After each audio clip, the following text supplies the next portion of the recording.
Hello everyone. आज हम लोग डिस्कस करने वाले हैं लॉज ऑफ थर्मोडायनेमिक्स का मोस्ट इम्पोर्टेंट क्वेश्चन। ये पार्ट 7 है। पार्ट 1 से लेकर पार्ट 6 तक अपलोडेड है और ये काफ़ी इम्पोर्टेंट है जे मेंस नीट एंड क्लास 11 के लिए। इसमें बिल्कुल टू द पॉइंट जो भी है क्वालिटी क्वेश्चन ही डाला जा रहा है, तो ये सीरीज काफ़ी इम्पोर्टेंट है। तो अगर स्टार्टिंग से आप लास्ट तक देखते हैं तो डेफिनेटली काफ़ी हेल्पफुल होने वाला है आपका एग्जाम में। तो चलिए स्टार्ट करते हैं हम लोग आज का पहला क्वेश्चन। देखिए पहला क्वेश्चन है, बोल रहा है a refrigerator works between 0 degree Celsius and 27 degree Celsius. Heat is to be removed from the refrigerated space at the rate of 50 kilo calorie per minute. The power of the motor of the refrigerator is, हम लोग को refrigerator का motor का power find करना है। तो power हम लोग को कैसे मिलता है? तो पावर का हम लोग के पास फॉर्मूला होता है वर्क डन बाय टाइम। तो अगर हम लोग वर्क डन कैलकुलेट कर लेंगे तो पावर हम लोग फाइंड कर लेंगे।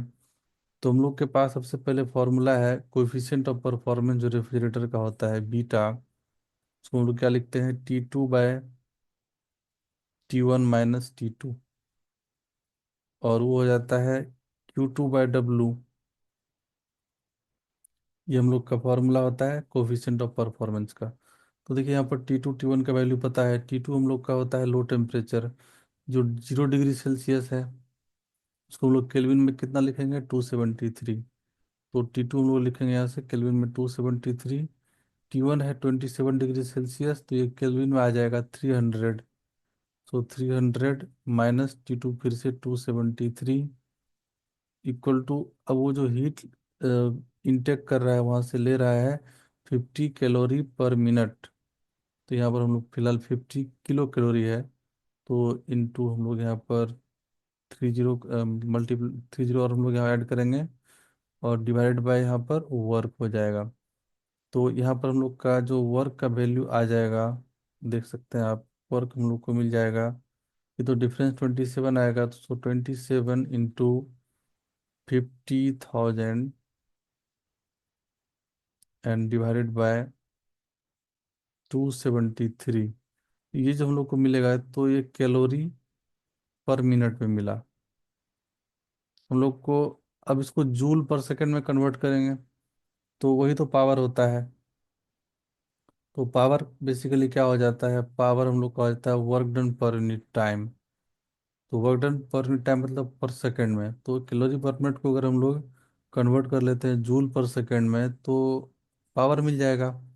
तो पावर हम लोग का हो जाएगा यहाँ पर, इसको हम लोग जूल में कन्वर्ट कर लेंगे कैलोरी को।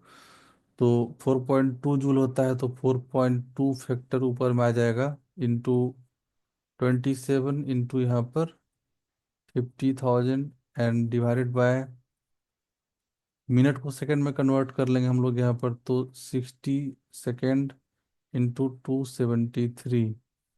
और ये हम लोग का आ गया जूल पर सेकंड में। हम लोग कुछ नहीं किए, बस जो कैलोरी पर मिनट में हम लोग का वैल्यू था, क्योंकि ये किलो कैलोरी पर मिनट था Q2 का वैल्यू, तो उसी को हम लोग जूल पर सेकंड में कन्वर्ट कर लेंगे, वही पावर हो जाएगा। तो इसको हम लोग अभी सॉल्व करेंगे तो पावर का वैल्यू आ जाएगा अप्रोक्स 346 वाट। और अगर हम लोग इसको किलो वाट में कन्वर्ट करेंगे तो पावर का वैल्यू आ जाएगा कितना, 0.346 किलो वाट।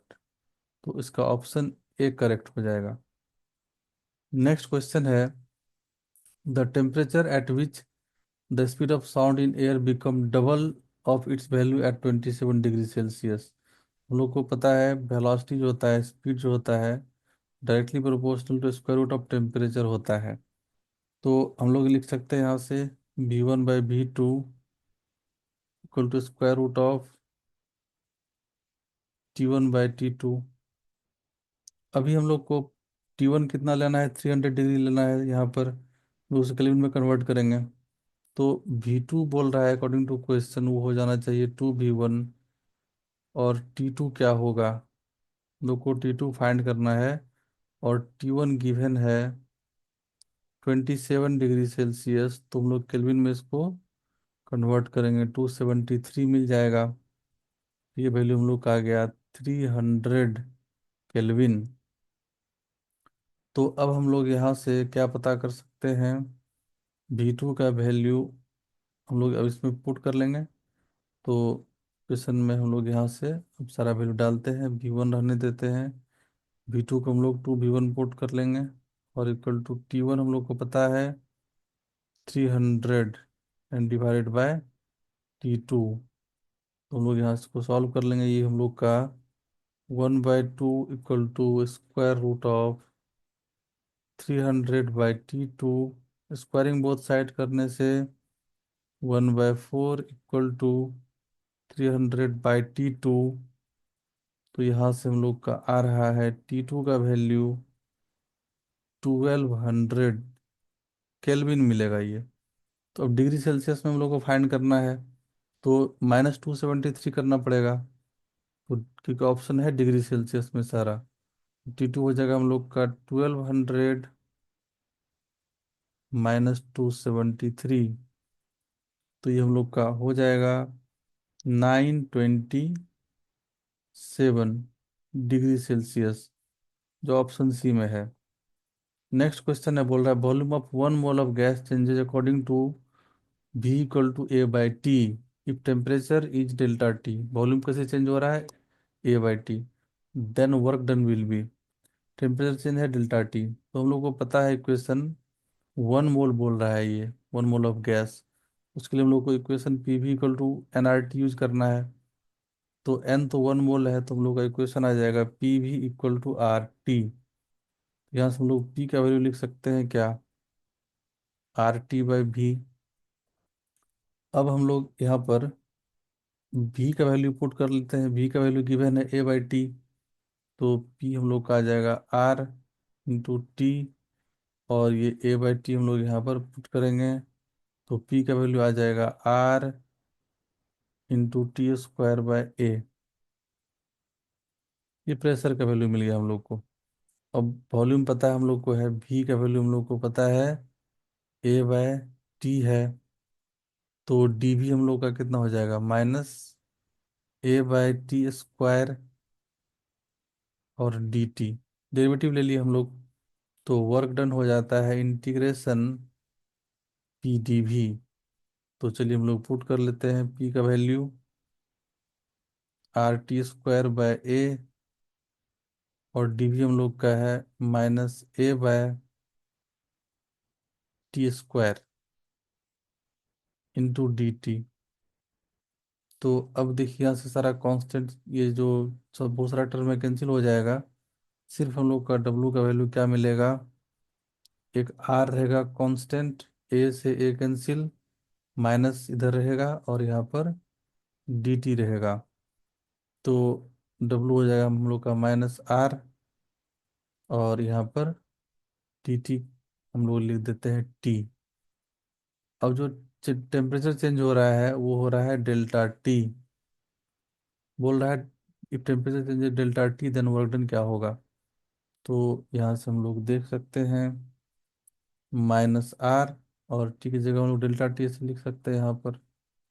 T2 - T1 भी लिमिट हम लोग ले सकते हैं, कोई प्रॉब्लम नहीं है, या ऐसे डायरेक्ट हम लोग डेल्टा T भी लिख सकते हैं, या आप इसको ऐसे भी लिख सकते हैं लिमिट T1 से T2, देन T1 - T2 जो होगा डेल्टा T होगा। तो फाइनली हम लोग का वर्क डन आ गया -R ΔT, जो कि ऑप्शन बी में है। So option B is correct. Next question है, for an ideal gas graph is shown for 3 processes, process 1 2 and 3 are respectively. क्या है 1 2 3 प्रोसेस?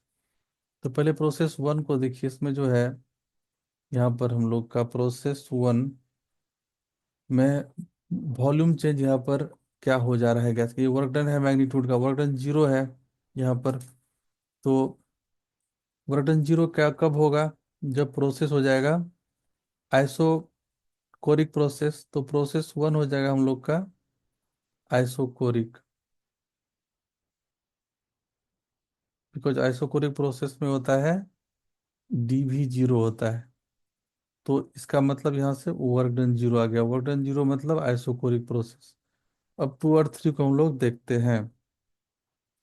तो आइसोबारिक और एडियाबेटिक हम लोग को, आइसोबारिक और एडियाबेटिक कंपेयर करना है। तो आइसोबारिक प्रोसेस में जो होता है, प्रोसेस 2 और 3 को हम लोग देखते हैं। तो आइसोबारिक के लिए चलिए आइसोबारिक हम लोग क्या पहले कंक्लूड करते हैं, क्या होता है पी डेल्टा भी, और ये होता है क्या एन आर डेल्टा टी।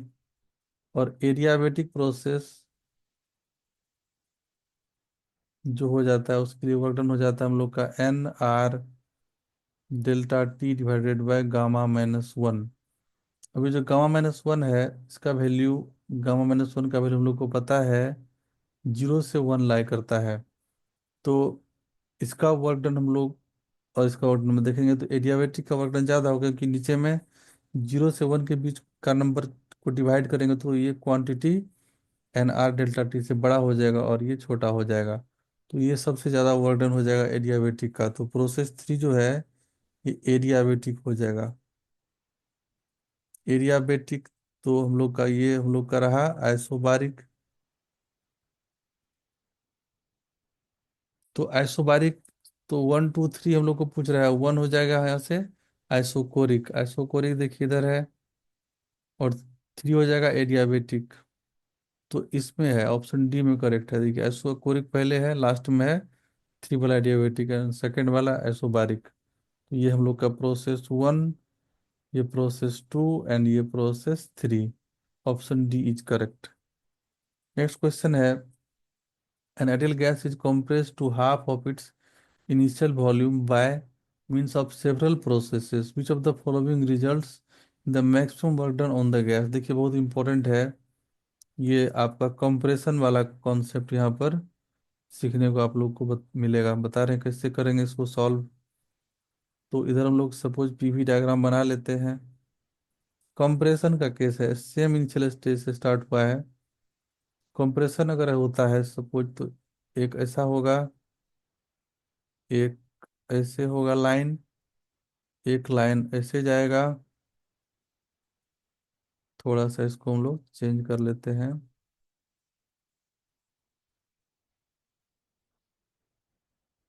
और एक लाइन हम लोग यहाँ पर ड्रॉ कर दिए, और एक लाइन ऐसे भी ड्रॉ करेंगे। तो सेम स्टेट से कॉम्प्रेस हो रहा है, मतलब वॉल्यूम डिक्रीज कर रहा है। तो ये जो लाइन है देखिए अच्छे से, वर्टिकल लाइन, यहाँ वॉल्यूम चेंज तो कुछ नहीं हो रहा है, वॉल्यूम चेंज नहीं होगा यहाँ पर, जो इनिशियल वॉल्यूम फाइनल वॉल्यूम होगा वॉल्यूम चेंज नहीं हो रहा है। तो इसमें वर्क डन 0 हो जाएगा, ये हम लोग का आइसोकोरिक हो जाएगा। तो कंप्रेशन में ऊपर हो जाता है, याद रखिएगा एडियाबेटिक, बहुत इंपॉर्टेंट है। एडियाबेटिक वाला ऊपर हो जाता है, बीच में आ जाता है आइसोथर्मल, बीच में आइसोथर्मल आ जाएगा। हम लोग लास्ट वीडियो जो फिफ्थ पार्ट था उसमें एक ऐसा ग्राफिकल हम लोग डिस्कस किए थे कॉन्सेप्ट को, कौन सा क्या होगा। और ये प्रेशर कांस्टेंट होती है आइसोबारिक आ जाएगा। तो कंप्रेशन में इस तरह से ऑर्डर याद रखना, ऊपर एडियाबेटिक, देन परपेंडिकुलर वाला जो होता है ये आइसोकोरिक हो जाता है, और मिडिल वाला हम लोग का यहाँ पर से आइसोथर्मल हो जाता है।